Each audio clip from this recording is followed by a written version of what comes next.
Maegovanen Tolkien dili, imlimbaere mathlin thararda. Bienvenue dans un nouvel épisode de Tolkien en bref. Aujourd'hui, pour ce nouvel épisode hors série, nous allons aborder la question des mœurs et coutumes des elfes.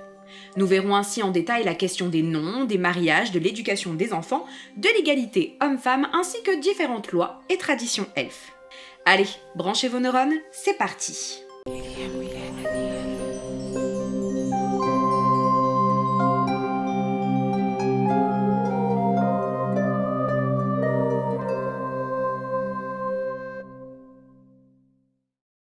Donc, avant de commencer, deux choses sont à préciser pour bien comprendre cette vidéo. Premièrement, nous n'allons pas aborder la question des âges et du vieillissement des elfes ici. C'est un sujet très complexe qui a été retravaillé plusieurs fois par Tolkien et qui nécessitera donc une vidéo à part entière.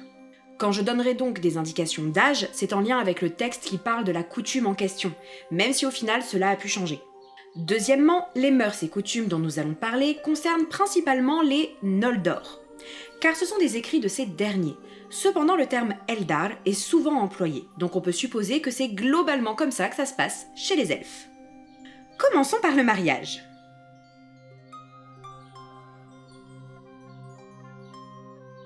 Nous nous basons sur le texte Lois et coutumes des Eldar, où il est précisé que les elfes grandissent plus lentement que les humains, mais développent plus rapidement leur esprit.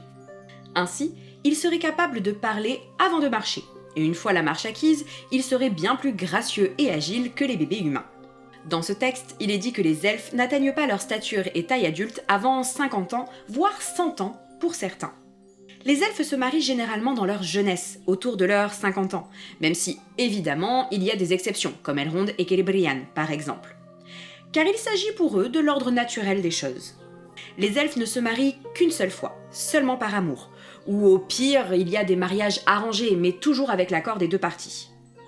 Même aux temps les plus sombres, aucun elfe n'aurait été marié de force. Cependant, même en Valinor, le désir de mariage ne peut pas toujours être exaucé. Il arrive que l'amour ne soit pas réciproque, laissant l'amoureux transi sur le carreau.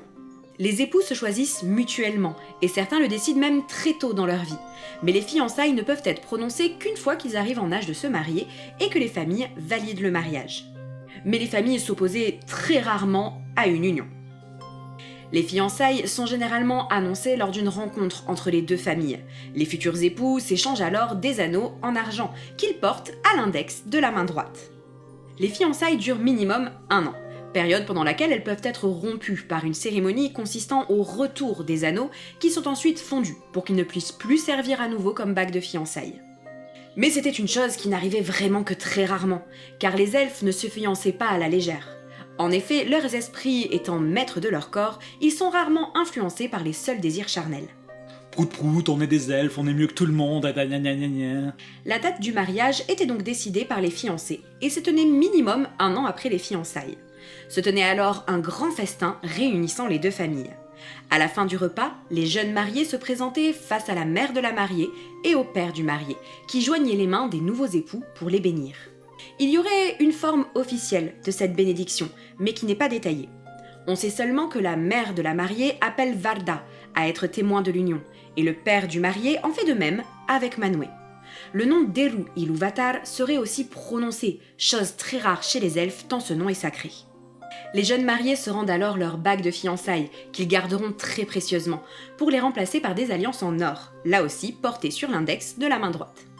Dans la tradition Noldor, il y a une coutume qui consiste à ce que la mère de la mariée donne au futur époux un bijou autour d'une chaîne ou un collier.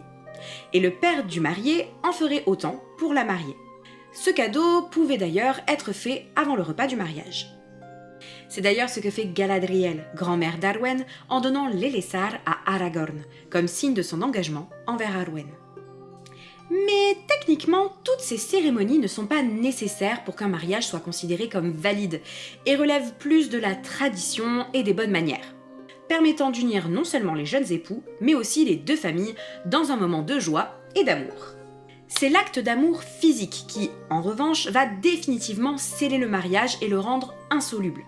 C'est la seule chose qui rend le mariage légalement reconnu.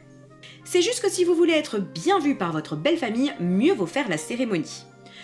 Mais notamment avec l'avancée dans les âges en Terre du Milieu et la mort de nombreux elfes, il y a forcément dans l'histoire de nombreux mariages sans cérémonie. Le mariage est donc valide ad vitam aeternam et il n'y a pas de divorce à proprement parler, car ce dernier ne peut être prononcé que si un des deux époux meurt. Pour la genèse de cette loi, je vous renvoie à l'épisode sur la lignée de Finwë qui parle justement de la mort de sa première femme et de son second mariage. Pour faire simple, si un des deux époux meurt, pour quelque raison que ce soit, alors le vivant peut obtenir l'autorisation de se remarier. Mais cela ne peut être fait que si la précédente union est abrogée pour toujours. Pour cela, celui dont l'esprit est sous la garde de Mandos devra y rester jusqu'à la fin d'Arda, et ne pourra pas s'éveiller à nouveau et se réincarner. Car aucun des Quendi ne peut avoir deux époux ou épouses sur Arda en même temps.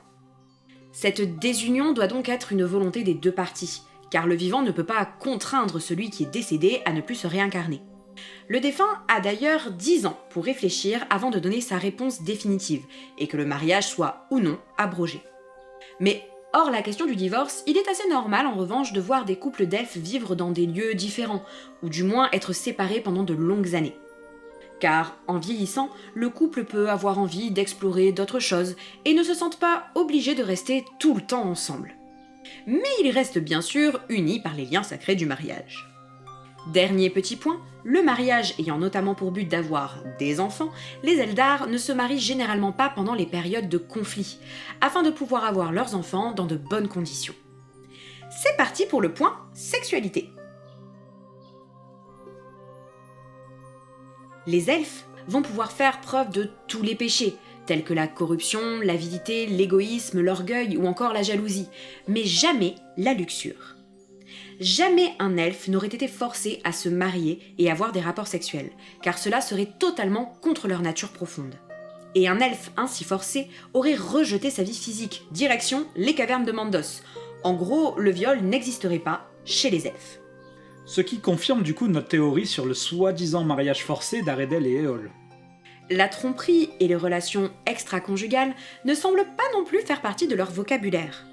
Car même si un elfe avait un jour envisagé une telle chose, il aurait eu du mal à tromper son monde, étant donné que les Eldar peuvent lire dans les yeux et la voix de leurs congénères s'ils sont mariés ou non.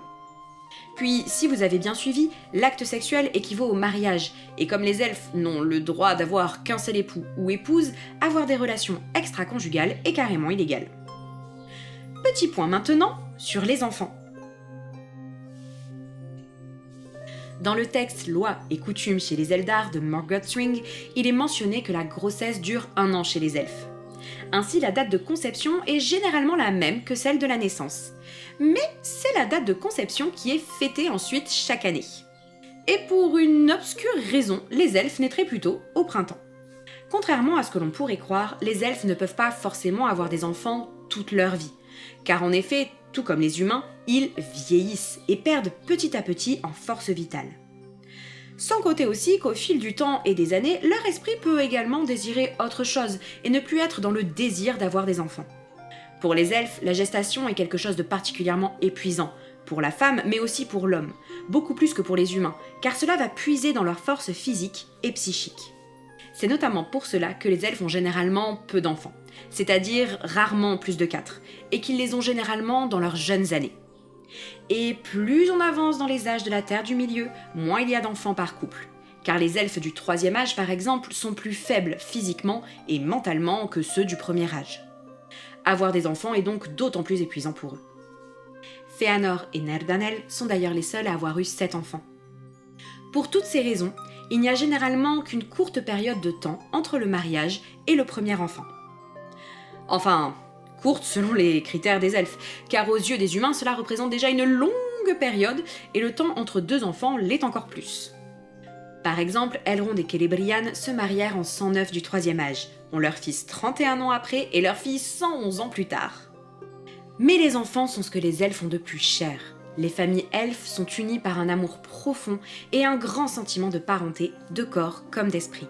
Les parents ne considèrent d'ailleurs pas que les enfants leur appartiennent, et ne diront jamais « j'ai 2 enfants », mais plutôt « 2 enfants m'ont été ajoutés » ou « 2 enfants ont rejoint ma famille ». Vachement avant-gardiste le Tolkien.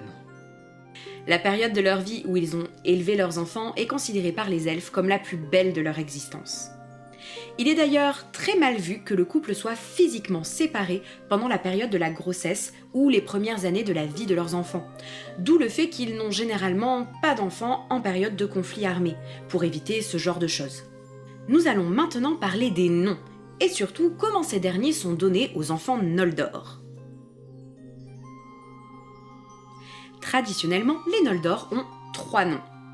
Ah, mais c'est à cause de cette tradition que c'est aussi compliqué de suivre à chaque fois. Le père va choisir le premier nom de l'enfant. Dans une première version du texte, le père choisit le nom du premier fils né, la mère celui de la première fille née.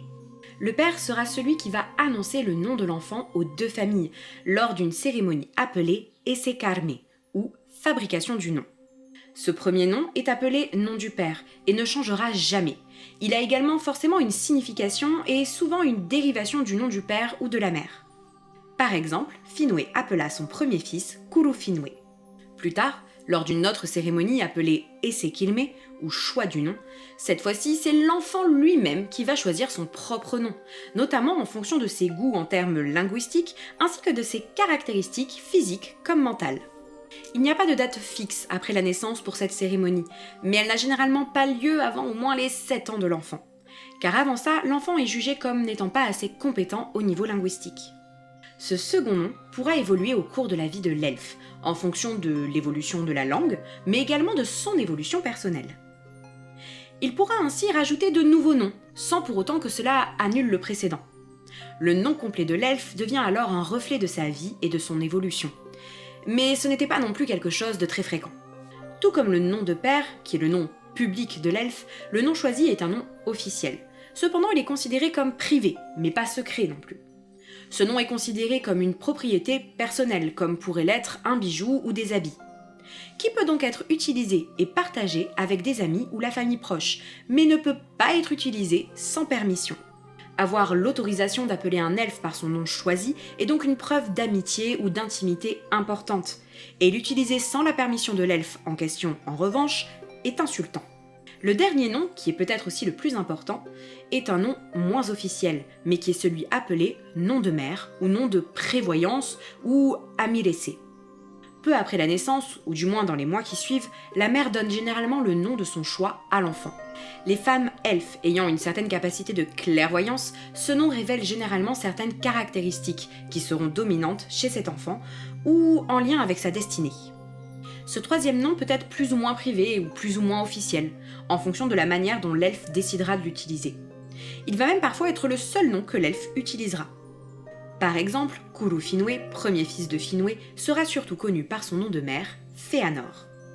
Techniquement, les elfes peuvent également avoir d'autres noms, ou épécés, qui peuvent leur être donnés par un peu n'importe qui, et généralement en lien avec des choses qu'ils ont faites ou des événements particuliers.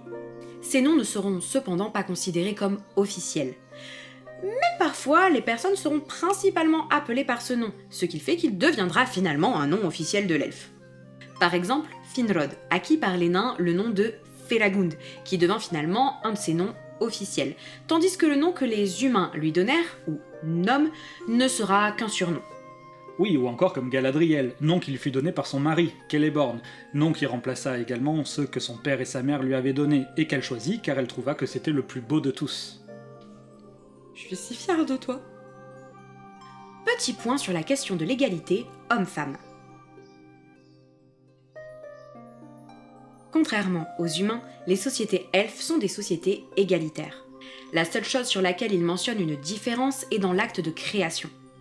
Les capacités créatrices des femmes elfes, ou Nisi, passeraient dans la création des enfants. Les hommes elfes, ou Neri, eux, l'exprimeraient en revanche dans toutes sortes d'inventions et d'innovations. Ensuite, il n'y a qu'une autre exception. La fabrication du pain, et notamment du lembas, serait traditionnellement et légalement une affaire de femmes. Mais pour le reste, il n'y a aucune discipline qui soit réservée aux hommes ou aux femmes. Il y a seulement des tendances. Par exemple, les femmes elfes auraient plus tendance à se tourner vers l'art du soin et de la médecine, tout ce qui est travail des champs et des jardins, la pratique d'instruments de musique, les différents travaux d'aiguille comme la couture, le tissage ou la broderie. Elles s'intéresseraient plus facilement à tout ce qui est de l'histoire et des descendances des différentes maisons. Les femmes elfes seraient également plus stables et moins désireuses de changement que les hommes, notamment car elles arriveraient plus rapidement à maturité. De leur côté, les hommes elfes auraient plus tendance à faire la cuisine, la forge, la sculpture, les bijoux, à composer des musiques, créer les instruments de musique, à créer des poèmes, étudier les langues et créer les mots. Ils sont généralement intéressés par la sylviculture et étudient la vie sauvage. Ce sont également plutôt eux qui vont porter les armes. Même si les femmes elfes sont tout aussi agiles et fortes au combat, mais ça avant d'avoir porté un enfant, car on l'a dit plus tôt, cela affaiblit leur corps. Enfin, précisons, puisque nous sommes dans la question homme-femme, qu'il ne peut pas y avoir de problématique de genre chez les elfes. Car en effet, l'esprit, ou Féa, qui va intégrer le corps d'un nouveau-né, choisit un corps qui correspond à sa nature profonde. Donc la société elfe est une société moderne et féministe. Il marque un point Tolkien. Finissons avec quelques lois et coutumes que l'on retrouve un peu éparpillées dans les différents textes. Pas vraiment une loi, mais plus une tradition, ceux qui soignent les blessés ne vont généralement pas au combat. Car selon les elfes, le fait de prendre une vie, même à la guerre ou à la chasse, diminuerait les capacités à guérir les autres. Autre particularité, les elfes sont tous ambidextres et peuvent donc autant utiliser la main droite que la main gauche pour les activités. D'ailleurs, s'ils écrivent de la main droite, ils iront de gauche à droite, mais ils iront de droite à gauche s'ils écrivent de la main gauche. En ce qui concerne la fabrication du lembas, c'est quelque chose qui est réservé à la reine du royaume et à ses suivantes.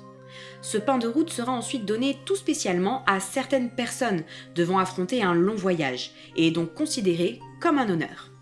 Pour ce qui tient un peu plus à la justice et à la guerre, comme nous l'avons dit dans d'autres épisodes, les elfes n'utilisent pas de poison, et ils ne torturent pas leurs prisonniers.